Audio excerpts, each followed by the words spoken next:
Shalom, vamos a comenzar con nuestra clase de hoy y tenemos sección nueva. Realmente quería dejarlo para una sección posterior, pero bueno, comento rápidamente, debido a que hay una gran ignorancia en el mundo mesiánico acerca de lo que se supone central, el Mesías.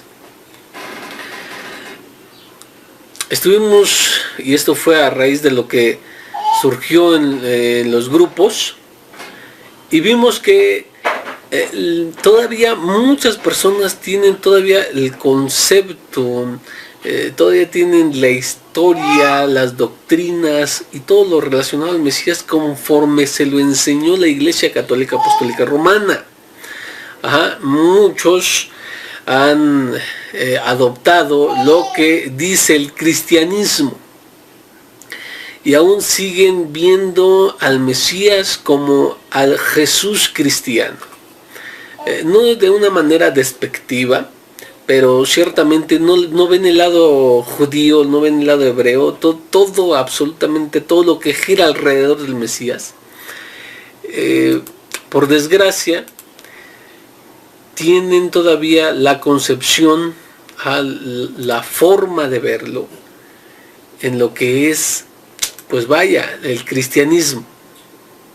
Entonces, debido a eso, incluso vamos a dejar otras secciones para poder enfocarnos en la vida del Mesías y todo lo que pertenece en torno a. ¿Por qué? Bueno, déjenme comentarles rápidamente que esta es una nueva sección. Esta sección será conocida con el nombre de Conociendo al Rab. ¿Qué pretendemos en Conociendo al Rab? Hace unas semanas estuvimos leyendo, porque tenemos, recuerde, el ciclo de estudio anual de también los dichos y hechos de nuestro Mesías, que titulamos Torat HaMashiach, o las enseñanzas del Mesías. Bueno, en una pregunta que está en la pregunta 170,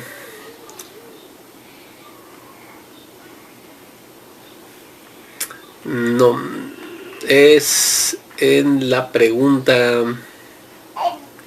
160, y nos dice así: ¿tanto tiempo hace que estoy con vosotros y no me has conocido? Está en Yohanan 14:9, para los que no tienen el material. Entonces cito la pregunta 160, y dice: ¿todavía no me has, cuánto tiempo llevo con ustedes y no me has conocido?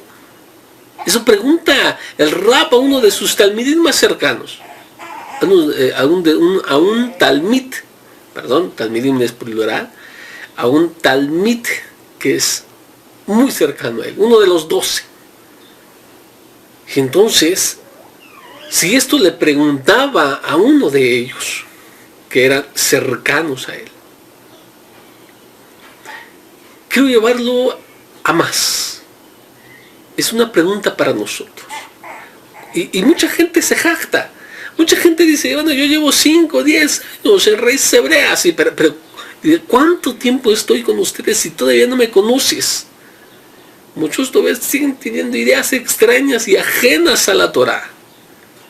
Todavía lo ven como se los pintaron, como se los retrataron, como les dijeron que es. Entonces nosotros en esta sección vamos a tratar, nuestro objetivo será ver cómo es en carácter, en manera de actuar, el Mesías. Vamos a conocer, por eso es Conociendo al Rab, de manera que ese va a ser nuestro objetivo. No va a ser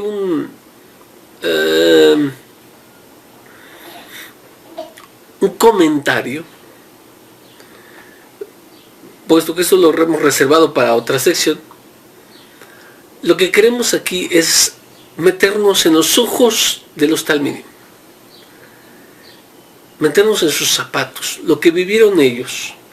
Vamos a indagar un poco en los dichos y hechos de nuestro Mesías desde la Besorá de Meir.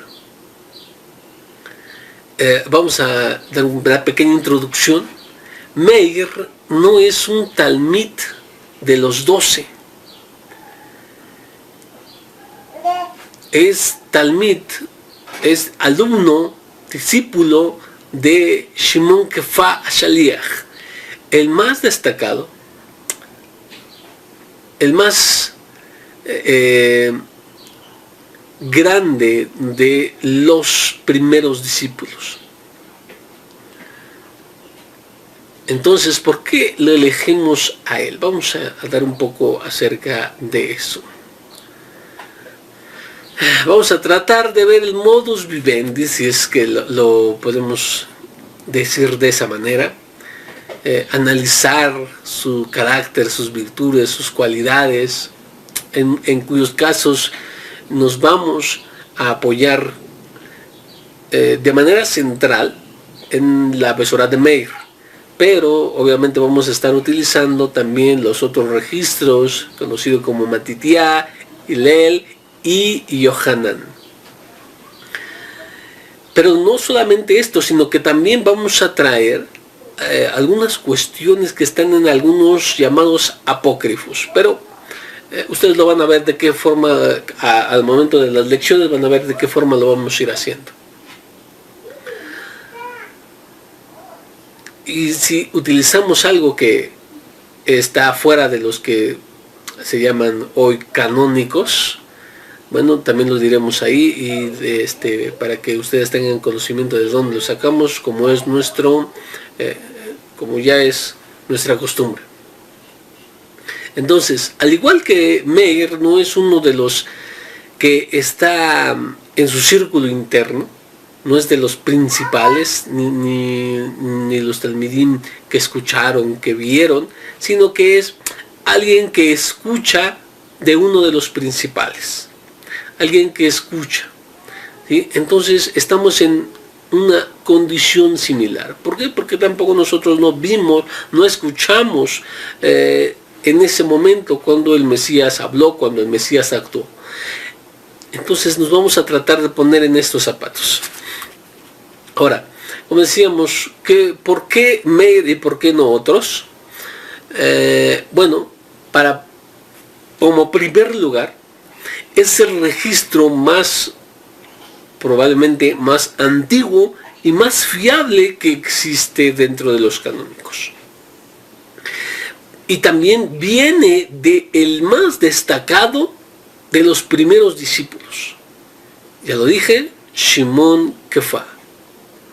Porque también tienen distintos propósitos.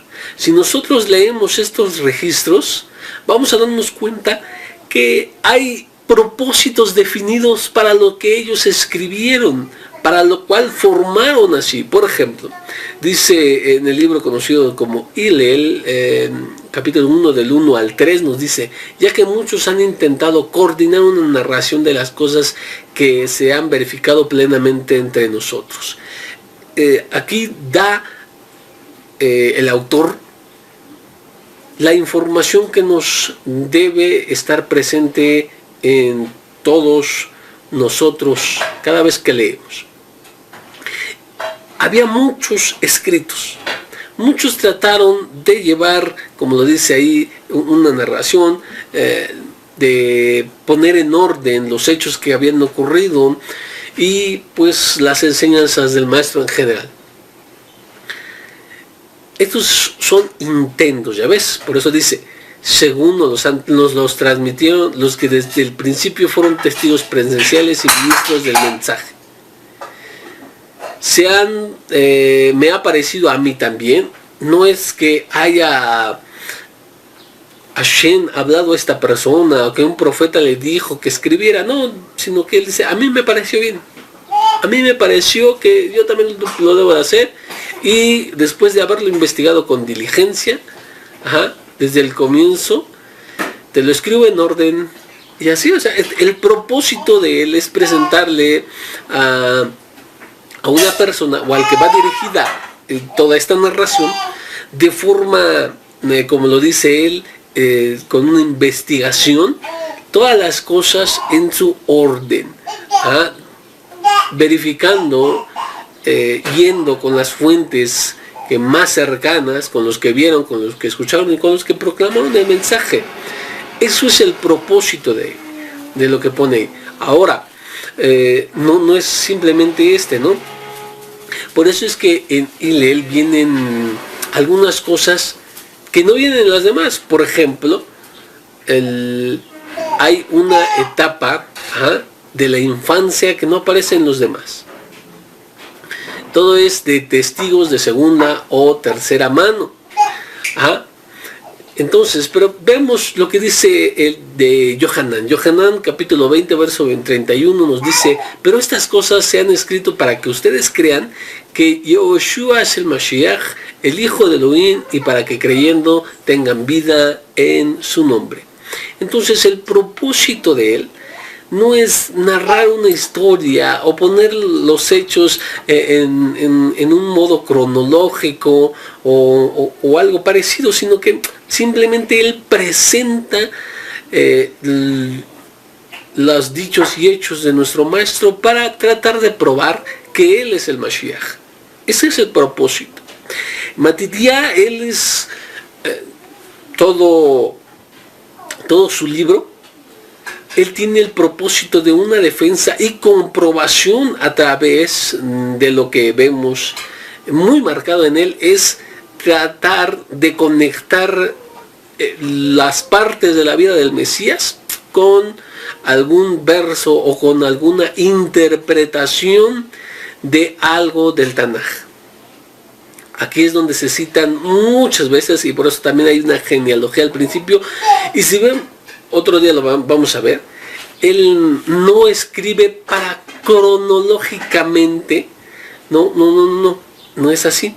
Él tiene un esquema en todo su libro, que si ves el libro en su totalidad, te vas a dar cuenta que lo primero coincide con lo último, y lo segundo con lo penúltimo, y así hasta llegar a un centro. Es de manera escalonada. Esta es una forma de exposición y tiene mucha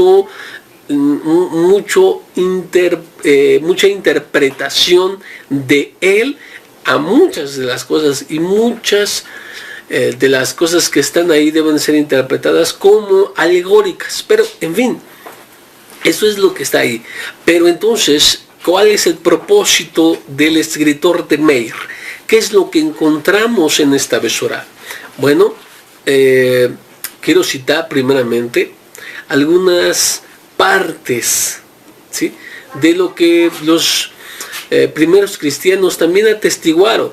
Por ejemplo, según los padres de la iglesia, en Meir, la Besorá de Meir es el más antiguo, y fue escrito, como dije, porque hay una división. Hay unos dicen que fue Juan Marcos, otros que solo fue otro Marcos, algunos que dicen que, bueno, no fue ninguno de esos, y bueno, pero si algo vamos a citar es que Papías, por ejemplo, dice: Marcos, habiendo pasado a ser el intérprete de Pedro, escribió exactamente todo lo que recordaba, sin embargo no registró en orden lo que había sido hecho por el Mesías.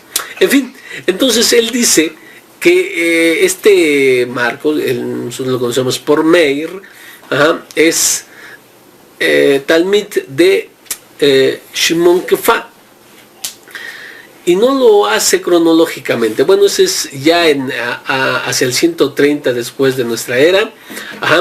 Ireneo de León también nos dice Ireneo, quien fue discípulo de Policarpo, y nos dice así: Mateo, que le expuso a los hebreos en su propia lengua, también puso por escrito un llamado evangelio, aquí la traducción, cuando Pedro y Pablo evangelizaban y fundaban la iglesia. Bueno, eso ya es su opinión. Una vez que estos murieron, Marcos, discípulo e intérprete de Pedro, también nos transmitió por escrito la predicación de Pedro. Entonces tenemos nuevamente otro que sigue la misma tradición. También lo tenemos a Tertuliano, que por ahí del 197 al 210, Irineo se me pasó decir algunas fechas, más o menos del 140 hasta el 102 después de nuestra era. Clemente de Alejandría ya cerca del año 150. Según Eusebio, Clemente de Alejandría afirmaba: aquellos evangelios que contienen las genealogías son los primeros que se escribieron. También hay divergencia entre ellos. Que el evangelio según Marcos se empezó a escribir de la siguiente manera: en tiempos de que Pedro publicaba en la palabra en Roma y exponía el evangelio, y ya, bueno, ahí dice cómo está él predicando allá en Roma, ¿sí? Y esto es a la luz de lo que dice Clemente de Alejandría.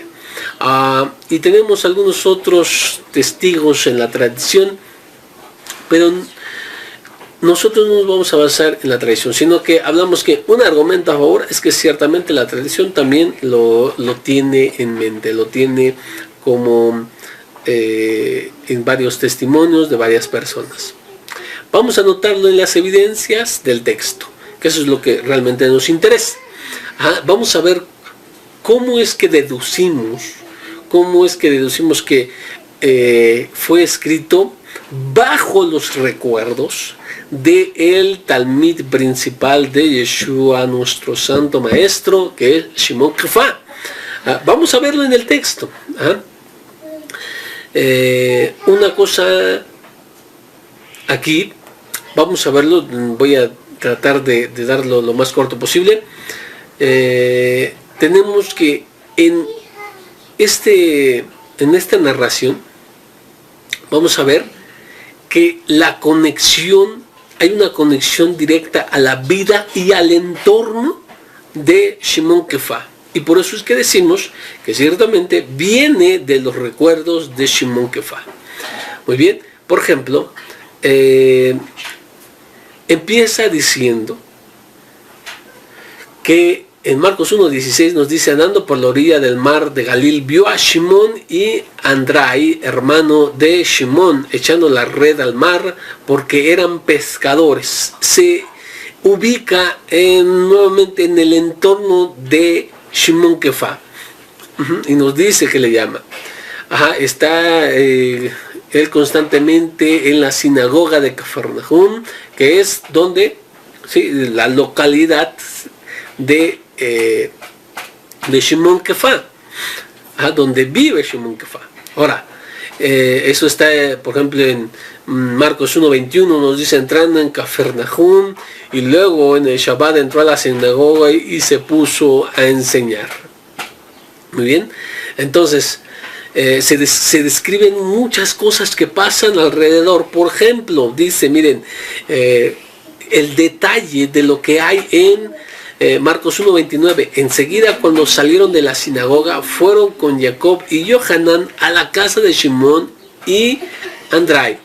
Entonces tenemos, fíjense cómo está más ubicado al entorno de Shimon Kefa, y hay más detalles en cuanto se habla de la familia, de la casa de Shimon Kefa. Tenemos que dice: después de algunos días volvió a entrar en Cafarnaum y corrió la noticia que estaba en la casa de quién, de Shimon Kefa. Nuevamente vemos que al parecer todo nos está dirigiendo a que el que escribe es bajo las memorias y de lo que enseñaba Shimon Kefa. Marcos 9:33 tenemos: luego llegaron a Cafarnaum y cuando estuvo en la casa les preguntó: ¿qué discutían entre ustedes por el camino? También hay unos datos que voy a dar acerca de esto. nuevamente están en Farnahun y la casa es la casa de Shimon Kefa, como nos dejaron en claro en el primer capítulo, y aquí les da enseñanzas rumbo a la casa de Shimon Kefa. Lo vimos también, Marcos 1:30 nos dice que la suegra de Shimon estaba enferma. Bueno, y de otras escenas en los que está presente Shimon Kefa. Marcos 1:35 y 36 dice: se levantó muy de madrugada, todavía de noche, y salió y se fue a un lugar desierto, y ahí se puso a orar. Shimon y sus compañeros fueron a buscarlo. Miren cómo nos dice, los discípulos fueron a buscarlo, como lo hace de manera general en lo que es los otros registros. Aquí hace énfasis en Shimon, dice Shimon y aparte sus compañeros, como el principal, como de quien se está tratando, como de quien nos está avisando el texto, son estos recuerdos. Marcos 6:7 dice: vayan, díganle a sus discípulos y a Kefa, a Shimon Kefa, que él va delante de ustedes a Galil, ahí lo verán, como les dijo. Ya en unos datos de la resurrección, cuando les dice vayan los emisarios, los ángeles, los mensajeros, le dicen a los discípulos: vayan y díganle a sus discípulos y a Shimon Kefa. Lo que no traen, ustedes revisen las referencias, no va a traer eso, por ejemplo, Matitiá y Lel. Estos también registran la resurrección, pero no mencionan esta parte donde dice específicamente de Shimon Kefa. Entonces nos está diciendo el texto que esto es, por ejemplo, en Mateo 28:7 dice: vayan enseguida y díganle a sus discípulos que ha resucitado de entre los muertos, y que sepan que él va delante de ustedes al Galil. Allí lo verán, miren que se los ha dicho. Entonces, ven cómo Matitiá omite eso, pero no es un dato que omita Meir. ¿Por qué?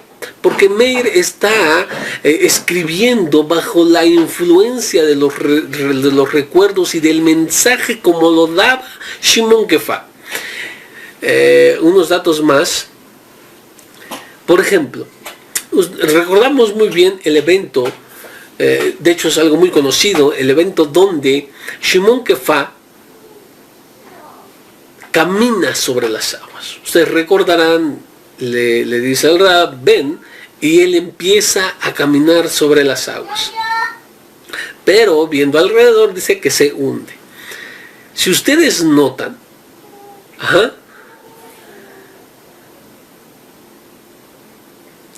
eso de que caminó sobre las aguas está en los otros registros, pero no está en Meir.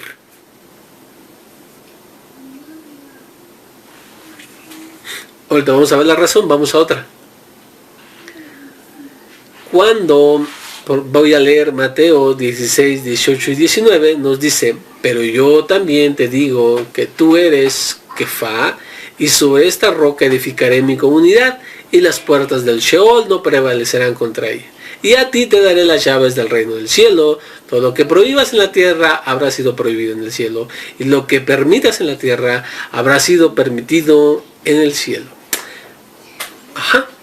Entonces, miren, si vamos a lo que dice Meir, en Meir no aparece,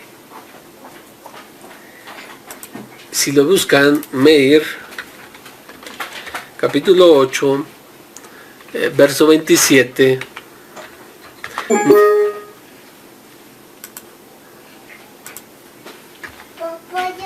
nos dice así: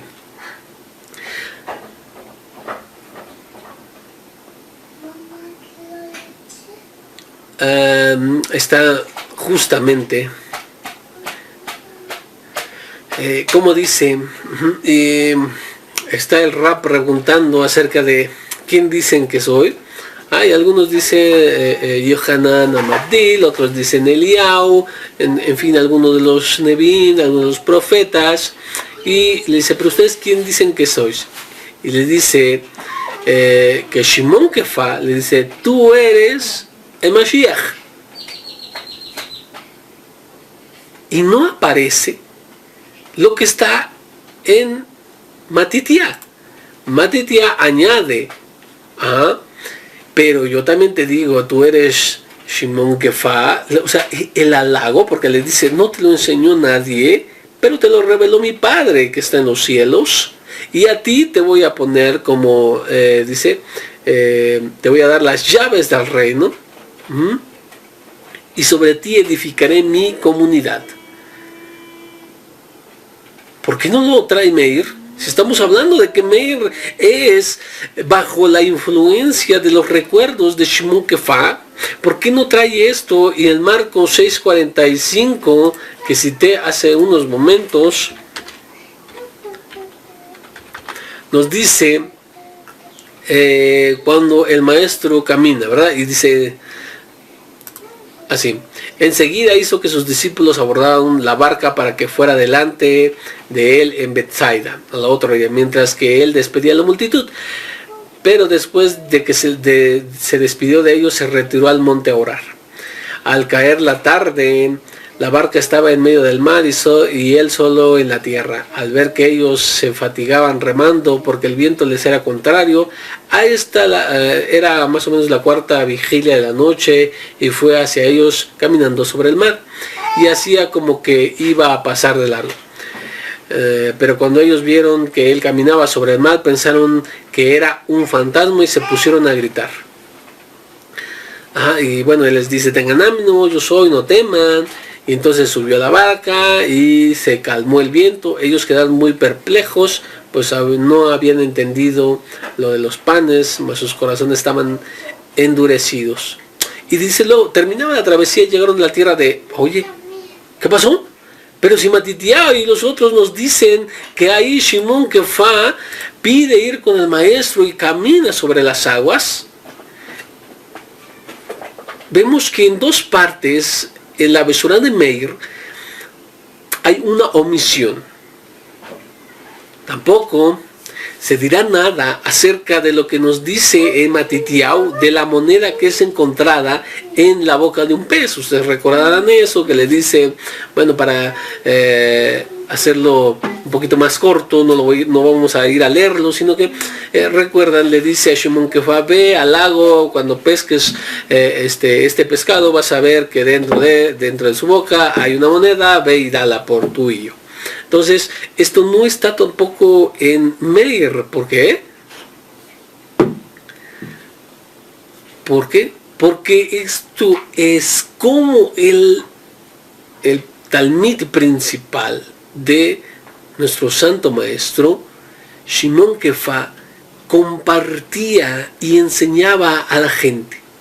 Él no hacía gala de algunos eventos que parecían algo como para su honor, algo para que vean, es importante. No va a decirle a todas las gentes, miren, el maestro me dijo a mí que a mí me iba a dar las llaves del reino. No, él lo omitía, simplemente pasaba por largo ahí y dejaba ese espacio. No quería dar un honor excesivo a su persona. También por eso no se dice nada del que camina en el mar, sino que también en ese decide omitir que los demás lo dicen. Y entonces se cumple lo que nos dice Mishle. Mishle nos dice que no te alabe, no sea tu boca la que te alabe, sino las bocas de los otros. No debemos buscar entonces la alabanza diciendo nuestros logros o lo que ha pasado con nosotros, centrándose en aquello que nos podría elevar o honrar, bajo lo que nos está enseñando Shimon Kefa, que como él lo ha anunciado y como le enseñó a sus talmidim, a sus propios discípulos, que uno de ellos es el que escribe esta Besorá, es la humildad. Muy bien. Pero también tenemos muchas otras cosas más, pero bueno, no hace falta, yo creo, ir a todavía más pruebas dentro del texto. Yo creo que con esas son más que suficientes para comprobar. Ahora, también, ¿por qué es muy corto? Porque esto no se dio de forma que se sentara Shimon Kefa y dijera, bueno, ahora les voy a decir lo que pasó al principio, y al día siguiente les decía, miren, ¿qué nos quedamos ayer? Vamos a... También sucedió esto y esto y esto después. Y al día siguiente les decía, miren, así, así, así. No, no es en orden cronológico. Lo que hacía Shimon Kefa, como todo Yehudí de la época, en todo el año había una forma de estudiar. En ese tiempo todavía había el ciclo de la lectura de la Torah en 3 años. Entonces se dedicaban a la Torah, a las fiestas y a otros temas que eran necesarios para la comunidad. Pero Shimon Kefa, al ser un talmid de Yehoshua, nuestro santo maestro, entonces también trae algunas cosas como enseñanzas. Y habrá dicho en algún lugar, miren, esto sucedió en alguna vez tal y tal y tal y tal. O algunos de sus dichos, algunos de sus actos. Todo esto el talmid lo fue recolectando en tal vez en papiro o a lo mejor en la memoria. Y después él lo ordena lógicamente y no precisamente cronológicamente. Muy bien, si vemos Meir, son pequeñas etapas donde vemos que las une con y sucedió después, o que van hacia el camino, o digo, van hacia la casa en el camino. Entonces ahí les da una enseñanza, como lo citamos aquí más arriba, y todo son sentencias o una breve alusión a lo que pasa alrededor para llegar a algo de la enseñanza del Mesías o algo que él hizo, pero no cuenta algo más detallado y más elaborado como lo tiene Matitiá, sino que él nada más los une. Y si lo vemos, algunos tienen que ser puestos, algunos episodios tienen que ser puestos exactamente atrás o adelante del episodio anterior o el episodio posterior, para que le dé ese orden lógico, porque así es como él lo hace. Entonces tenemos que se recolectan todas estas aportaciones que daba Shimon Kefa. Y como digo aportaciones, porque hay cosas que realmente no aparecen en los otros. Detalles vívidos. Por ejemplo, en Marcos 6:39, dije que ya no me iba a meter más para allá, pero esto es necesario. Marcos 6:39 dice, entonces les mandó que se hicieran recostar a todos por grupos sobre la hierba verde. Hierba verde. Este dato no nos los da todos los demás, solo es Meir el que nos dice. Entonces vean los tintes que también ciertamente daba Shimon Kefa. Algunas cosas interesantes, y no es la única, hay otras más. Y si uno ve lo que es Meir, algunos dicen que es hasta cansada la lectura, dicen que tiene un lenguaje,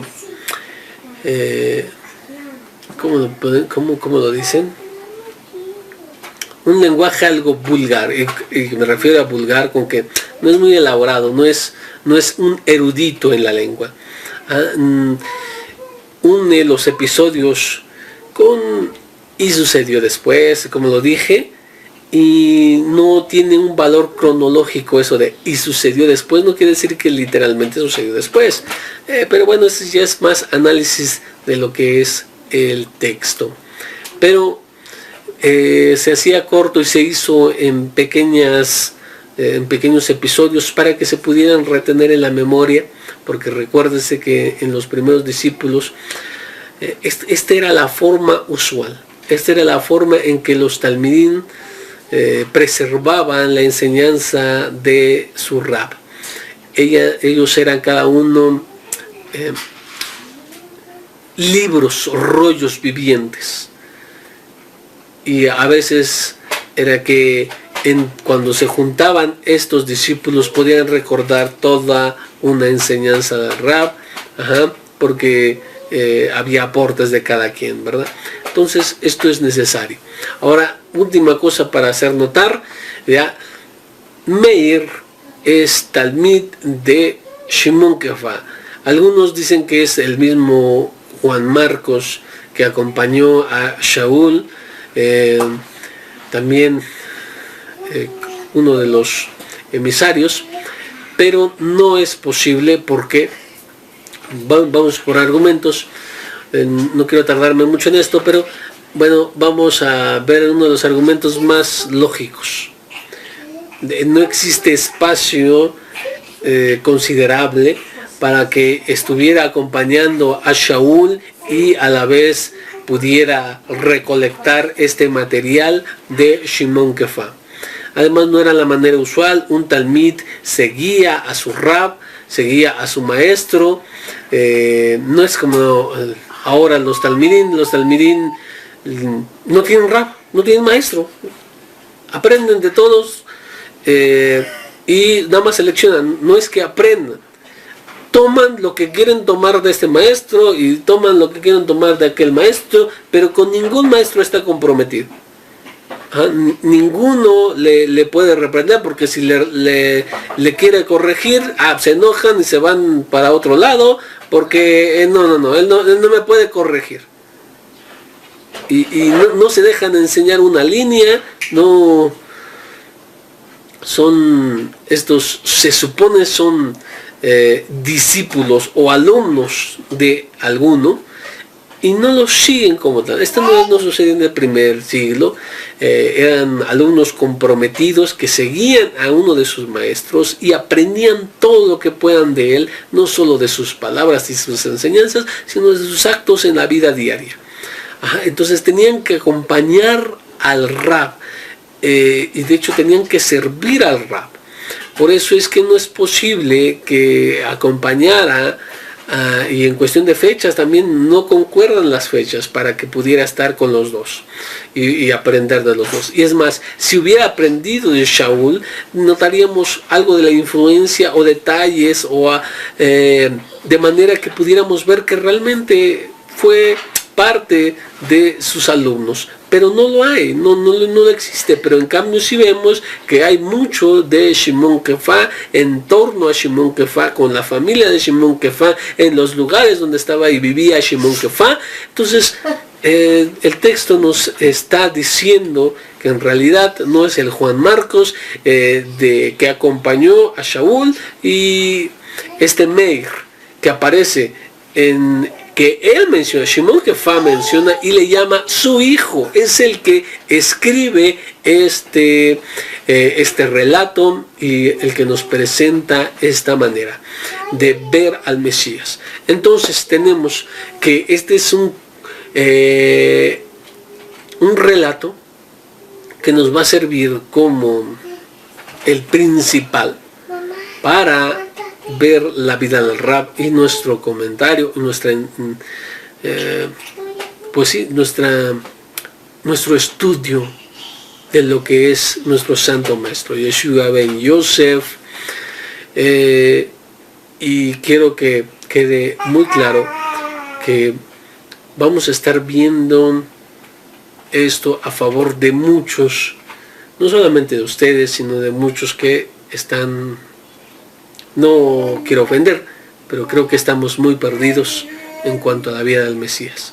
Y vamos a tratar de derrumbar doctrinas cristianas y de ver con ojos judíos, desde la perspectiva hebrea, al Mesías